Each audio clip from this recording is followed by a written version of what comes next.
إن الحمد لله نحمده ونستعينه ونستغفره ونعوذ بالله من شرور أنفسنا وسيئات أعمالنا من يهده الله فلا مضل له ومن يضلل فلا هادي له أشهد أن لا إله إلا الله وحده لا شريك له وأشهد أن محمدا عبده ورسوله يا أيها الذين آمنوا اتقوا الله حق تقاته ولا تموتن إلا وأنتم مسلمون يا أيها الناس اتقوا ربكم الذي خلقكم من نفس واحدة وخلق منها زوجها وبث منهما رجالا كثيرا ونساء واتقوا الله الذي تساءلون به والأرحام إن الله كان عليكم رقيبا يا أيها الذين آمنوا اتقوا الله وقولوا قولا سديدا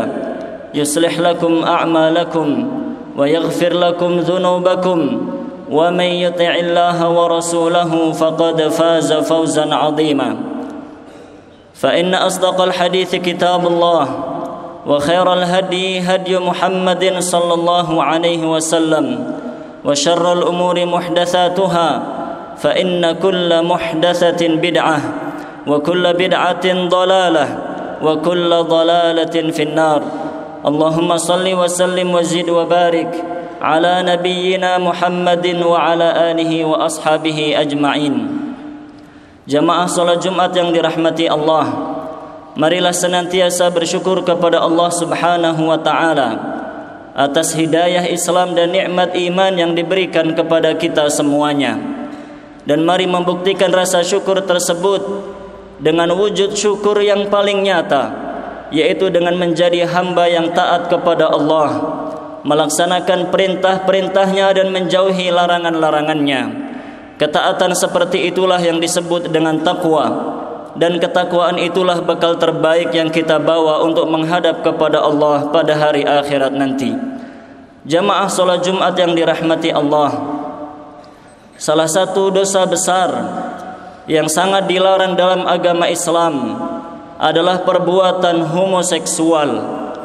Baik laki-laki yang menyukai sesama laki-laki atau yang biasa disebut dengan gay, maupun wanita yang menyukai sesama wanita atau yang biasa disebut dengan lesbi. Maka mari pada kesempatan khutbah Jumat yang singkat ini kita membaca dan mempelajari bagaimana agama Islam memandang perbuatan homoseksual, apa pula dampak-dampak negatif serta kerusakan yang ditimbulkan akibat homoseksual, dan apa pula obat, apa pula penawar yang harus kita lakukan agar hilang penyakit homoseksual dari masyarakat Indonesia pada umumnya. Jamaah salat Jumat yang dirahmati Allah, dalam Al-Quran Allah Subhanahu wa ta'ala menyebut perbuatan homoseksual sebagai tindakan yang melampaui batas. Allah Subhanahu wa ta'ala berfirman ketika mengisahkan tentang Nabi Lut, wa lutan idh qala liqaumihi atatuna al-fahishata ma sabaqakum biha min ahadin minal alamin. Dan kami telah mengutus Lut ketika dia berkata kepada kaumnya, mengapa kalian melakukan perbuatan keji yang belum pernah dilakukan seorang pun sebelum kalian di dunia ini? Innakum lata'tunar rijala syahwatan min dunin nisa bal antum qaumum musrifun.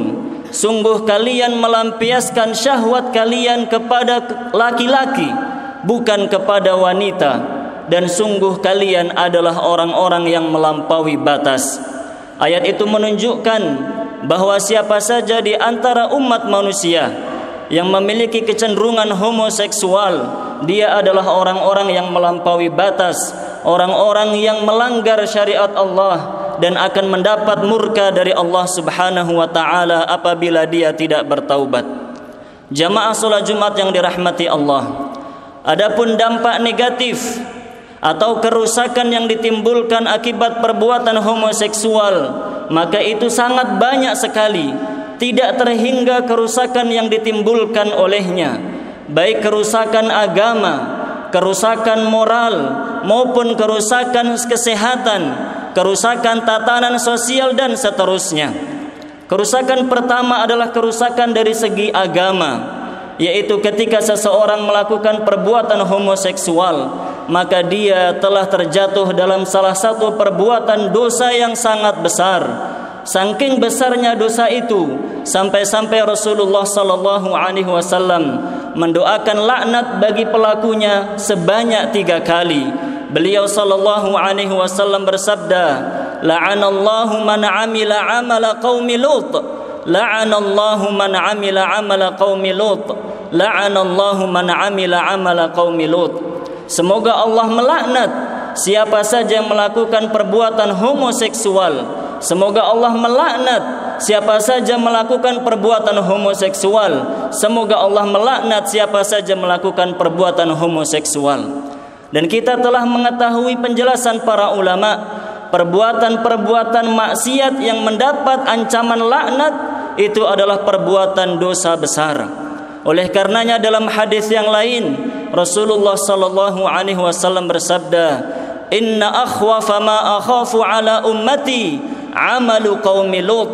Sesungguhnya yang paling aku khawatirkan menimpa umatku adalah perbuatannya kaum Lut, yaitu perbuatan homoseksual.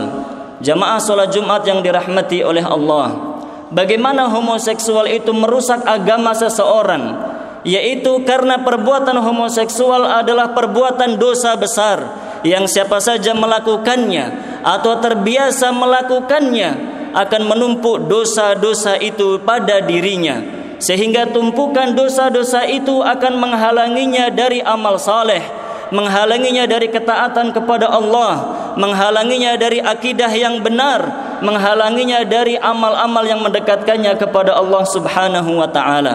Oleh karenanya Ibnul Qayyim rahimahullah berkata, "Inna najasataz zina wal liwatah aghladu min najasati ghairihima minan najasat." Sesungguhnya najisnya perbuatan zina dan najisnya perbuatan homoseksual itu adalah perbuatan najis yang paling berat dibandingkan perbuatan-perbuatan najis selainnya.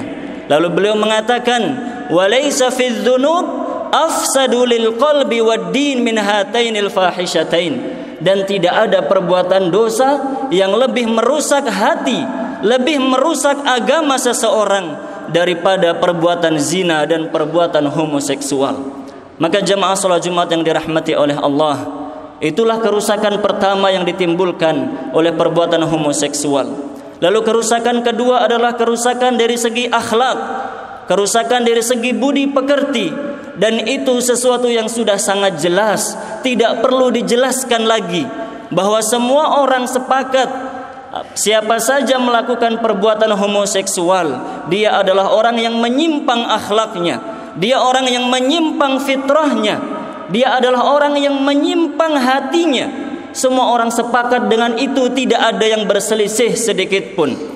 Orang yang melakukan perbuatan homoseksual, dia kehilangan kejantanannya. Orang yang melakukan perbuatan homoseksual, dia akan banyak melakukan perbuatan dusta untuk menutupi kebusukannya. Orang yang melakukan perbuatan homoseksual, dia akan banyak mengucapkan kata-kata kotor untuk menggoda dan mengelabuhi korbannya. Dan begitulah seterusnya. Siapa saja memiliki kecondongan kepada penyakit yang satu itu akan rusak akhlaknya sedikit demi sedikit. Lalu kerusakan yang ketiga adalah kerusakan dari segi kesehatan, dan itu pun sesuatu yang sudah sangat jelas, tidak perlu dijelaskan lagi. Begitu banyak ahli kesehatan menjelaskan bahwa perbuatan homoseksual itu adalah salah satu pemicu utama timbulnya penyakit-penyakit mematikan seperti penyakit HIV atau AIDS, penyakit sifilis, dan penyakit yang lain-lainnya. Yang kebanyakan penyakit-penyakit itu belum ditemukan obat yang untuk menyembuhkannya. Dan hal itu telah dikabarkan oleh Rasulullah sallallahu alaihi wasallam dalam sabda beliau, "Lam tadharil fahishatu fi qaumin hatta yajharu biha illa fasha fihim at-ta'un." Tidaklah muncul satu perbuatan keji di suatu kaum sampai mereka melakukannya secara terang-terangan, melainkan Allah akan menimpakan kepada mereka penyakit ta'un. Wal adwa, begitu pula akan ditimpakan penyakit-penyakit allati lam takun madat fi aslafihim, dan penyakit-penyakit yang belum pernah ada pada generasi umat manusia sebelumnya. Hadis riwayat Ibnu Majah disahihkan oleh Syekh Al-Albani.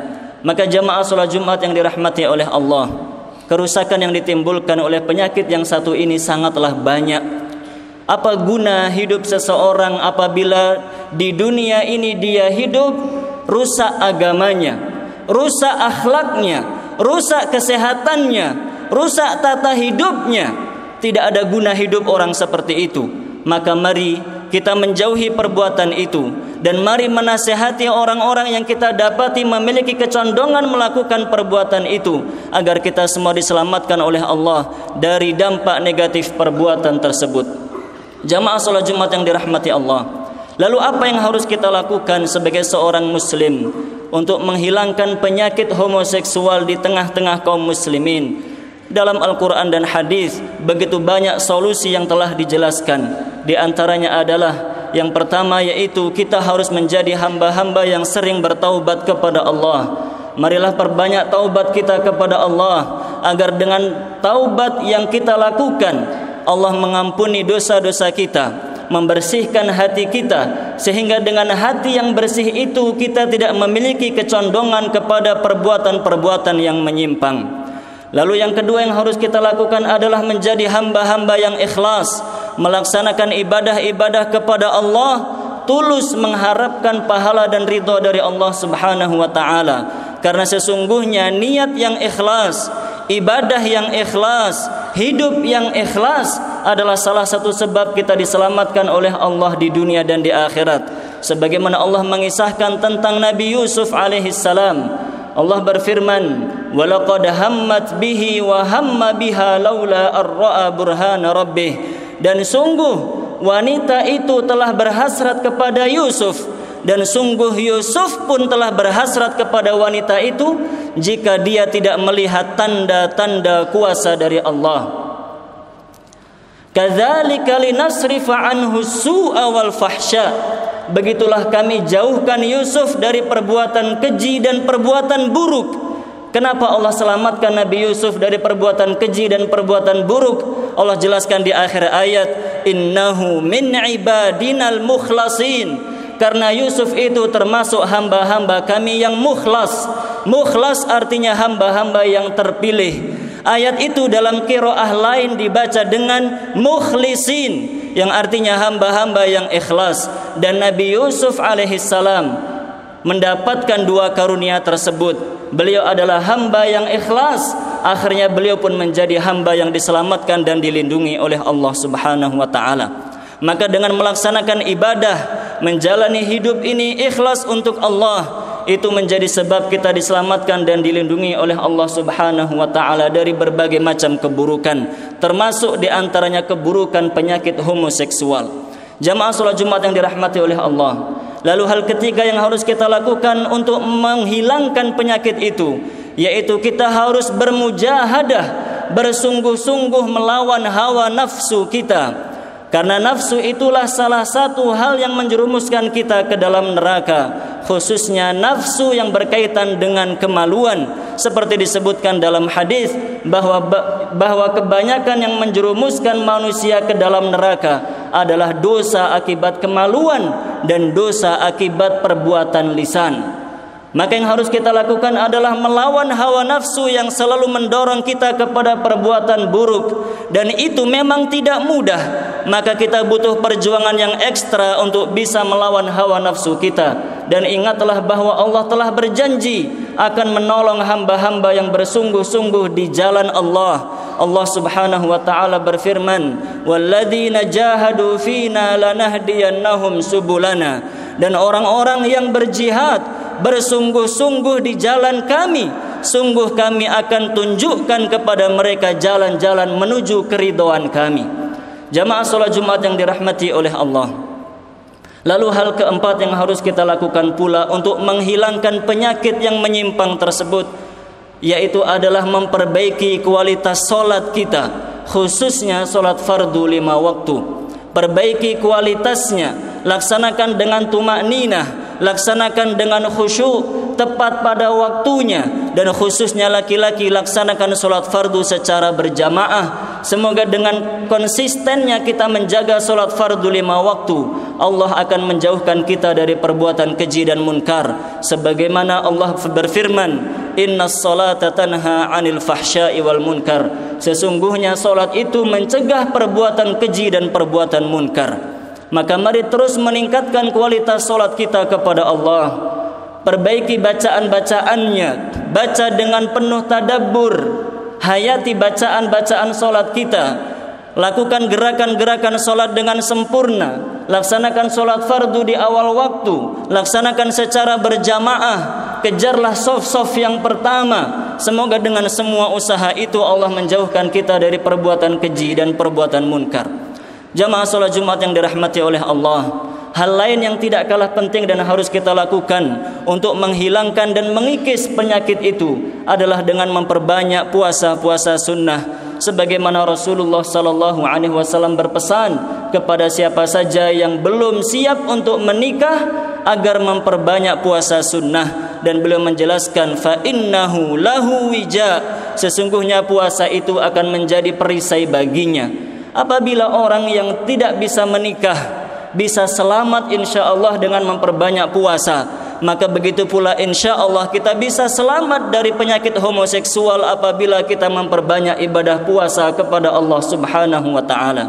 Jamaah salat Jumat yang dirahmati oleh Allah, lalu solusi yang lain untuk menghilangkan penyakit buruk tersebut adalah dengan memperbanyak membaca Al-Quran, mentadabburi ayat-ayatnya, mengamalkan isi kandungannya. Karena Al-Quran adalah obat bagi seluruh macam penyakit. Sebagaimana Allah berfirman, Ya ayyuhan nas, qad ja'atkum maw'idatum min rabbikum. Wahai sekalian umat manusia, telah datang kepada kalian peringatan dari Tuhan kalian, yaitu Al-Quran. Wa shifaa'un lima fis sudur, dan penawar bagi seluruh penyakit yang ada di dalam dada.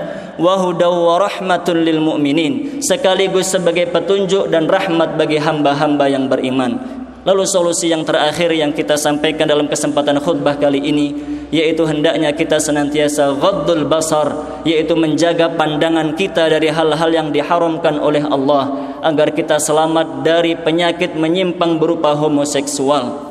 Jaga pandangan kita baik ketika di jalan, ketika di tempat bermain, ketika kita bermain dengan handphone kita masing-masing, ketika kita menonton televisi, atau dalam seluruh kegiatan kita, mari menjaga pandangan kita. Karena sesungguhnya pandangan mata yang tertuju kepada sesuatu yang haram akan mengotori hati kita dan lama-lama mendorong kita untuk melakukan perbuatan-perbuatan dosa. Oleh karenanya Allah berfirman dalam surat An-Nur, Qul lil mu'minin yaghuddu min absarihim wa yahfadhu furujahum. Katakanlah kepada orang-orang yang beriman, hendaknya mereka menundukkan pandangan mereka dan hendaknya mereka menjaga kemaluan-kemaluan mereka. Kenapa harus menjaga pandangan dan menjaga kemaluan? Allah mengatakan dzalika azka lahum, itu lebih suci, lebih bersih bagi mereka. Lebih bersih bagi apa? Lebih bersih bagi jasad maupun lebih bersih bagi hati mereka dari perbuatan-perbuatan dosa. Aqulu ma tasma'un wa astaghfirullah li wa lakum wa lisairil muslimin min kulli dhanb fastaghfiruh innahu huwal ghafurur rahim.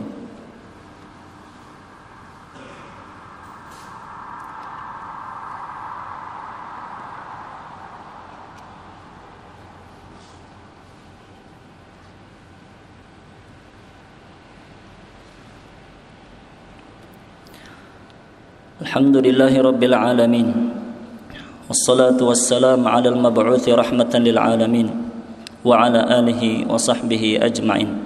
Jamaah salat Jumat yang dirahmati oleh Allah, karena begitu besarnya dosa homoseksual, dalam sebuah hadis Rasulullah sallallahu alaihi wasallam bersabda, man wajadtumuh ya'malu 'amala qaumi Lut faqtulul fa'ila wal maf'ula bih. Siapa saja kalian dapati melakukan perbuatan homoseksual, maka bunuhlah pelakunya dan bunuh pula korbannya. Hadis riwayat Abu Dawud disahihkan oleh Syekh Al-Albani. Para ulama menjelaskan korban homoseksual itu dibunuh jika dia melakukan suka sama suka. Namun apabila dia menjadi korban karena terpaksa, dia dimaafkan dan tidak dibunuh.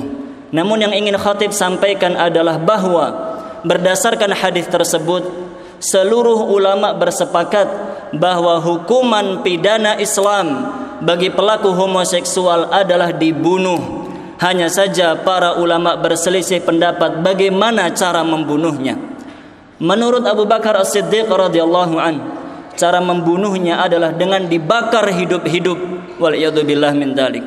Menurut Ibnu Abbas radhiyallahu anhuma, cara dibunuhnya adalah dengan dibawa ke tempat yang paling tinggi, lalu dilemparkan secara terbalik, kepalanya di bawah, kakinya di atas. Setelah jatuh dia ke tanah, dilempari dengan batu sampai dia mati. Waliyadu billah min dzalik.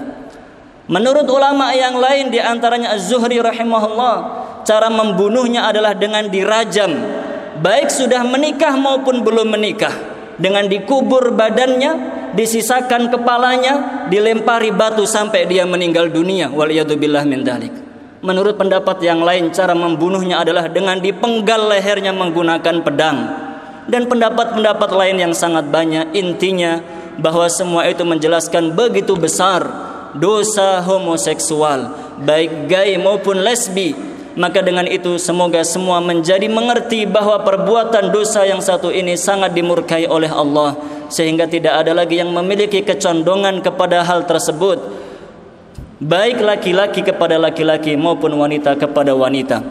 Semoga Allah menjauhkan kita semuanya dari berbagai penyimpangan akhlak, menjauhkan kita semuanya dari berbagai macam penyakit, menjauhkan kita semuanya dari berbagai macam musibah, dan semoga Allah terus membimbing kita dalam ketaatan kepadanya hingga akhir hayat kita. Semoga kita semua meninggal dalam keadaan husnul khatimah. Allahumma salli ala Muhammadin wa ala ali Muhammad kama sallaita ala Ibrahim wa ala ali Ibrahim innaka Hamidum Majid. وبارك على محمد وعلى آل محمد كما باركت على إبراهيم وعلى آل إبراهيم إنك حميد مجيد والحمد لله رب العالمين.